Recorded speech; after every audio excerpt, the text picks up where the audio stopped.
Something more? Yeah, the last thing is just briefly is what I touched on earlier is how do you cope with or move beyond or let go of when you are in a relationship that you feel very tuned into, but that other person does not choose you and they move away and leave you? There's such a distraught feeling around that of where was I not enough or why am I being left? How do you come back into balance with yourself and know it really isn't about you? Well, it's helpful if you can come into alignment about your understanding of attraction before you come to such a sensitive issue that shines a light on your sense of self-worth. Yeah. But here is what we would do. When you are having an experience which clarifies your desire, the universe always yields to you your desire. So let's talk about relationships in the light of what we are knowing about that. So you have a relationship. Through your exposure to it, something happens, and now you are feeling stronger desire than you have felt before. Ah, yeah. As you feel this stronger desire than you've ever felt before, the universe is now answering that desire. So now the question is, are you letting it in or not? So now you've got this stronger than ever desire, and as you have this stronger than ever desire, the question is, are you locked onto your signal or not? So you say, how did I fail? Off the signal. You say, Gotcha. What went wrong? You're off the signal. So now this relationship has actually helped you to identify a stronger than ever desire.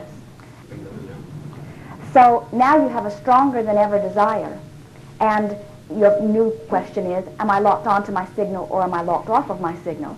And then you say, again, what went wrong, or has he gone to another, yes. or what should I have done differently? And now, even though you have the potential of much greater satisfaction than you've ever had in your life, you are still going back and reliving and trying to figure out what's wrong. So the question is, what do I do about it now? In other words, once something has happened, of course you're going to take your hit. Yeah. You're going to get that pain in your solar plexus, and then out of that is going to come a stronger than ever desire. What we want so much for you to hear is that every time you get a stronger desire, every time you get a more clarifying desire, the universe is now instantly answering that too. So let's again recap about those three parts to this. The first part is the asking. That relationship, whatever happened, puts you in the place of clear asking. Oh, yes. The universe is always answering, so now your work is to lock onto the signal. So beating up on yourself or beating up on the other just holds you in the locked-in mode. Right. The thing that so many of you are forgetting, you keep thinking that when you want something and when it manifests, then that is the end. In other words, this is a done thing. Sometimes we will ask a group, what is your desire? And they will say, oh, I don't want that, and I don't want that, and I don't want that, and I don't want that, because I've already got that. And we say, so you think that once the manifestation has occurred, that then the desire ceases? It doesn't. The desire must continue to be there in order to propagate the maintenance or even expansion of anything, you see. When you realize that you are always going to be in a state of evolving desire, you've heard us demonstrate that in this way as we say, so here is this contrast which gives birth to a desire, and you say, instead of saying, oh look, here is this wonderful new desire, now I have something to measure my belief against, which is what the alignment of energy is and what is all your work. Instead you say, oh, just when I thought I had everything that I wanted, here now I want this other thing, and I don't have it, so now here I am a failure again. And we see so many of you, you're laughing about it, but it is a very common thing for you to give birth to a new desire and then feel irritated that you have something unfulfilled. How wonderful it is to have something unfulfilled, because you have this new target to now measure your, which means you are going to expand as you must bring your energy to match that. Yeah, and so we say to you, your future experience will be far more than any experience that you've ever had. Sometimes, especially about relationships, you'll say, well, my relationship was good in the beginning, and I had hoped that it would be wonderful, but it wasn't. It fizzled into disaster, and now we're not together anymore, and now I'm in pain.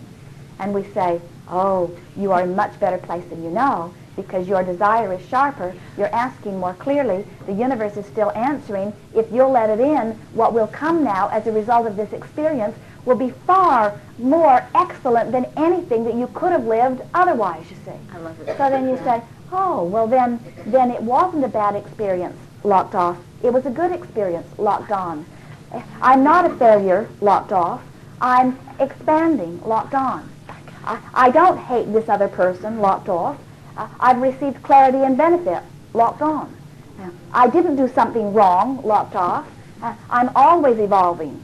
So you've heard us ask on many occasions, so now what are you doing about it? In other words, it doesn't matter what you've lived before. It doesn't matter what's caused this point of attraction to be what it is. The only thing that matters is where you are right now. And the only thing that matters within that is what's happening with your desire and what's happening with your allowing. Here you stand right here and now where all of your power is, and you've got two factors that you've got to bring into alignment. One is your desire, and the other is your belief or expectation. Therein lies your work. It will always be. What so many people are saying is, well, if I just had the perfect partner, then when I observe the perfect partner, then I would feel good. And we say, if you had the perfect partner today, your relationship would be dead-ended tomorrow, because without something that causes either one of you or both of you to reach for something more, you cannot stand still. And if you are not reaching for more things that you are wanting, then you are nitpicking about what's going wrong. And that's what happens with most relationships. They stand right where they are and they say, well, I don't really like that. And that, I don't really like that, and I don't really like that either, and I don't like that either, and then they say, what's happened to us? What's happened to us? Why aren't we in love like we used to be? And we say, you killed your love one negative thing at a time by acclimating to the lowest common denominator rather than reaching for the new, you see. Part of you wants to take the existing relationship and turn it into the perfect relationship. And you can do that if you have enough patience, but it's often the hard way of going about it, because often you attracted that person to you when you were a different person than you now are too, you see. Oh, yeah. And so we would say to all of our love partners, I want to free you to allow law of attraction to manage your vibration and bring you to the very best place, and I would like to free me to the same.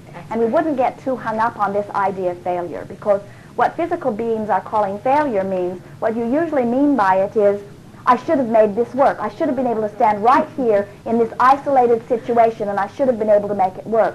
And we say, why would you when you have this huge buffet? Now, we're not just talking about relationships, we're talking about all things.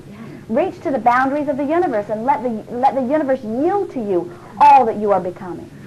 Part of what we're feeling from you right here is that you are not certain that you've identified what you really want. So it feels to you like there's going to be some lonely time, because you don't feel like you've really sharpened your desire to the place that you want the universe to answer it right now, this red hot minute, nor do you want to be by yourself. Right. And it's the old feeling that something is better than nothing, and we say that's usually not true. Because the something is usually taking you further and further and further into what you do not want. So what you're wanting to say is, the universe has given me this clear space. And I don't have to make any decisions right now. I'm in the process of collecting data. I will receive some of it from my memory of the past, and I will receive some of it from what I'm observing in my relationships and others, and I will observe it, I will imagine it. In other words, this is my time to hone and create. This is my time to show myself what it feels like when I'm locked on to the signal of well-being, what it feels like when I'm locked off. We have to say to you, in this last relationship and others, you've been launching rockets, and the universe, we all know who you are and what you want. And all of that is being offered. Now all you have to do is just practice thoughts that feel good, and you will rendezvous quickly with the fullness of all that you have been giving. You don't have to ever speak another word about it. We don't need more information from you to know. We know it's being given. All you need to do is get locked onto the signal. So you lock on when you pet your cat. When you kill your cat, you're locked off. When you love your cat, you're locked on. When you use your cat for a shot put, you're locked off. We're playing with you. It's great. Your words. You're getting it. I really got it. Thank you so much.